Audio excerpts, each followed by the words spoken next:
ಸರ್ಕಾರದ ಒಂದು ಉದ್ದೇಶ ಜನಸಾಮಾನ್ಯರು ವೈಯಕ್ತಿಕ ವೆಹಿಕಲ್ಗಳನ್ನ ಬಳಸೋದು ಕಡಿಮೆ ಮಾಡಿ ಸಾರ್ವಜನಿಕ ಟ್ರಾನ್ಸ್ಪೋರ್ಟ್ ನಲ್ಲಿ, ಪಬ್ಲಿಕ್ ಟ್ರಾನ್ಸ್ಪೋರ್ಟ್ ನಲ್ಲಿ ಉಪಯೋಗ ಮಾಡುವಂತದನ್ನ ಎನ್ಕರೇಜ್ ಮಾಡಬೇಕೇ ಹೊರತು ಪಬ್ಲಿಕ್ ಟ್ರಾನ್ಸ್ಪೋರ್ಟ್ ಅನ್ನ ದರ ಏರಿಕೆ ಮಾಡಿ ಪ್ರೈವೇಟ್ ಟ್ರಾನ್ಸ್ಪೋರ್ಟ್ ತಗೊಂಡು ಹೋಗೋದೇ ಅದಕ್ಕಿಂತ ಸಲೀಸುವಂತ ಭಾವನೆ ಜನಕ್ಕೆ ಬರದಲ್ಲೇ ಇರೋ ರೀತಿ ನೋಡ್ಕೊಳ್ಬೇಕಾಗಿರೋದು ಸರ್ಕಾರದ ಕರ್ತವ್ಯ. ಇವತ್ತು ಯಾರಿದನ್ನ ಮಾಡಿದ್ರು ಅನ್ನುವಂತ ಚರ್ಚೆ ಬರುತ್ತೆ. ರಾಜ್ಯ ಸರ್ಕಾರ, ಇದು ಕೇಂದ್ರ ಸರ್ಕಾರ ಮಾಡಿರೋದು. ನಿನ್ನೆ ಮಾನ್ಯ ಮುಖ್ಯಮಂತ್ರಿಗಳು ಕೂಡ ಟ್ವಿಟರ್ ನಲ್ಲಿ, ಎಕ್ಸ್ ಖಾತೆಯಲ್ಲಿ ಕೇಂದ್ರ ಸರ್ಕಾರಕ್ಕೆ ಪ್ರಶ್ನೆಗಳನ್ನು ಕೇಳಿದ್ದಾರೆ. ರಾಜ್ಯ ಸರ್ಕಾರಕ್ಕೆ ಬೆಲೆ ನಿಗದಿಪಡಿಸುವಂತಹ ಅಧಿಕಾರ ಇದ್ದಿದ್ರೆ ನಾವು ಕೇಂದ್ರಕ್ಕೆ ಯಾಕೆ ಬರೀತಾ ಇದ್ವಿ ಅನ್ನುವಂಥ ಪ್ರಶ್ನೆ ಕೇಳಿದ್ದಾರೆ. ಆದ್ರೆ ಅವ್ರ ಜನಕ್ಕೆ ಇಲ್ಲಿ ಹೇಳದಲೇ ಇರುವಂತಹ ಸಂಗತಿ ಯಾವುದು ಅಂತಂದ್ರೆ, ಈ ದರ ಪ್ರಕ್ರಿಯೆಯನ್ನ ನೀವು ಪರಿಷ್ಕರಿಸಿ ಅಂತ ಬರ್ತಿದ್ದು ಇನಿಷಿಯೇಟ್ ಮಾಡುವಂತ ಅಧಿಕಾರ ಇರುವಂತದ್ದು ರಾಜ್ಯ ಸರ್ಕಾರಕ್ಕೆ. ಸುಮಾರು 2 ತಿಂಗಳ ಹಿಂದೆ ಕೇಂದ್ರ ಸರ್ಕಾರಕ್ಕೆ ಈ ದರ ಪರಿಷ್ಕರಣೆ ಮಾಡಿ ಅಂತ ಪತ್ರ ಬರೆದಿದ್ದೇನೆ ರಾಜ್ಯ ಸರ್ಕಾರದ ತಾಕೀತಿನ ಆಧಾರದ ಮೇಲೆ. ಅಂಡ್ ಮೆಟ್ರೋ ದರವನ್ನು ಮಾತ್ರ ರಾಜ್ಯ ಸರ್ಕಾರ ಏರಿಕೆ ಮಾಡಿಲ್ಲ. ಕರ್ನಾಟಕದಲ್ಲಿ ಕಾಂಗ್ರೆಸ್ ಸರ್ಕಾರ ಅಧಿಕಾರಕ್ಕೆ ಬಂದಾದ ಮೇಲೆ ರಾಜ್ಯದಲ್ಲಿ ಪ್ರತಿಯೊಂದರದ್ದು ಕೂಡ ಬೆಲೆಗಳು ಏರಿಕೆ ಆಗಿದೆ. ಪ್ರಾಪರ್ಟಿ ಮೆಟ್ರೋ ದರ ಏರಿಕೆ ಮಾಡೋದಕ್ಕೆ ಕೇಂದ್ರ ಸರ್ಕಾರ ಸಮಿತಿ ರಚನೆ ಮಾಡಬೇಕು, ಅದನ್ನು ಕೂಡ ಪರಿಷ್ಕರಣೆ ಮಾಡಬೇಕು ಅಂತ ಹೇಳಿ ಕೇಂದ್ರ ಸರ್ಕಾರ ಮಾಡಲಿ ಅಂತ ಹೇಳಿ ಪತ್ರ ಬರೆದಿದ್ದು ರಾಜ್ಯ ಸರ್ಕಾರ. ರಾಜ್ಯ ಸರ್ಕಾರ ಈ ರೀತಿ ಪತ್ರ ಬರೆದ ನಂತರ ಮೆಟ್ರೋ ಆಕ್ಟ್ ನ ಕೆಳಗಡೆ ಕೇಂದ್ರ ಸರ್ಕಾರಕ್ಕೆ ಇದನ್ನ ನಾವು ಮಾಡೋದಿಲ್ಲ ಅಂತ ಹೇಳುವಂತ ಅಧಿಕಾರ ಇಲ್ಲ.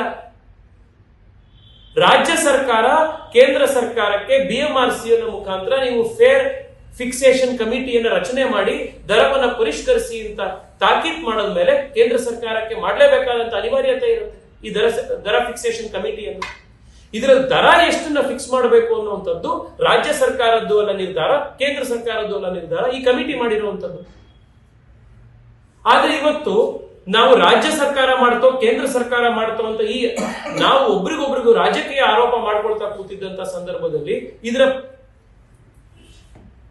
ಇದರ ಸಮಸ್ಯೆ ಆಗಿರುವಂತದ್ದು ಯಾರಿಗೆ ಅಂದ್ರೆ ರಾಜ್ಯದ ಜನಕ್ಕೆ, ಬೆಂಗಳೂರಿನ ಜನಕ್ಕೆ ಇದು ರಾಜ್ಯ ಸರ್ಕಾರ ಮಾಡ್ತೋ ಕೇಂದ್ರ ಸರ್ಕಾರ ಮಾಡ್ತೋ ಫೇರ್ ಫಿಕ್ಸೇಷನ್ ಕಮಿಟಿ ಮಾಡ್ತೋ ಇದು ಬೇಕಾಗಿಲ್ಲ.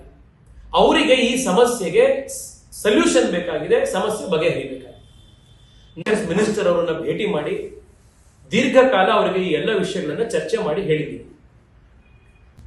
ಅವರೆಲ್ಲರೂ ಹೇಳಿರುವಂತದ್ದು ಇವತ್ತಿಗೂ ಕೂಡ ರಾಜ್ಯ ಸರ್ಕಾರ ಈ ದರ ಪರಿಷ್ಕರಣೆಯನ್ನು ನಾವು ಮಾಡೋದಿಲ್ಲ, ಇದಕ್ಕೆ ಹೊಸ ಒಂದು ಕಮಿಟಿಯನ್ನು ಫಿಕ್ಸೇಷನ್ ಮಾಡಿ ಅಂತ ಹೇಳಿ ಕೇಂದ್ರ ಸರ್ಕಾರಕ್ಕೆ ಅವರು ಪತ್ರ ಬರೆದ್ರೆ ನಾಳೆನೆ ನಾವು ಮತ್ತೊಂದು ಫೇರ್ ಫಿಕ್ಸೇಷನ್ ಕಮಿಟಿಯನ್ನು ನಾವು ಜಾರಿ ಮಾಡ್ತೀವಿ, ಈ ದರವನ್ನು ನಾವು ಪರಿಷ್ಕರಣೆ ಮಾಡ್ತೀವಿ ಅಂತ ಹೇಳಿ ಇಲ್ಲಿನ ಮಂತ್ರಿಗಳು, ಇಲ್ಲಿನ ಅಧಿಕಾರಿಗಳು ಅಭಿಪ್ರಾಯಪಟ್ಟಿದ್ದಾರೆ. ನಾನು ರಾಜ್ಯದ ಮುಖ್ಯಮಂತ್ರಿಗಳಿಗೆ ಮನವಿ ಮಾಡ್ತೀನಿ, ನಿಮಗೆ ಮೆಟ್ರೋ ಆಕ್ಟ್ ನ ಬಗ್ಗೆ ಜ್ಞಾನ ಇದೆ, ಅದರ ಬಗ್ಗೆ ಅರಿವಿದೆ. ಈ ಆಕ್ಟ್ ನ ಕೆಳಗಡೆ ಫೇರ್ ಫಿಕ್ಸೇಷನ್ ಕಮಿಟಿ ರೆಕಮೆಂಡೇಶನ್ ಮಾಡ್ತು ಅಂತಂದ್ರೆ ಅದನ್ನ ಕಂಪಲ್ಸರಿ ಫಾಲೋ ಮಾಡಬೇಕು ಅನ್ನುವಂಥದ್ದು ತಾವೇ ಕೂಡ ಖುದ್ದಾಗಿ ಇದ್ರ ಬಗ್ಗೆ ಎಕ್ಸ್ ಖಾತೆಯಲ್ಲಿ ಬರೆದಿದ್ದೀರಿ ಕೂಡ.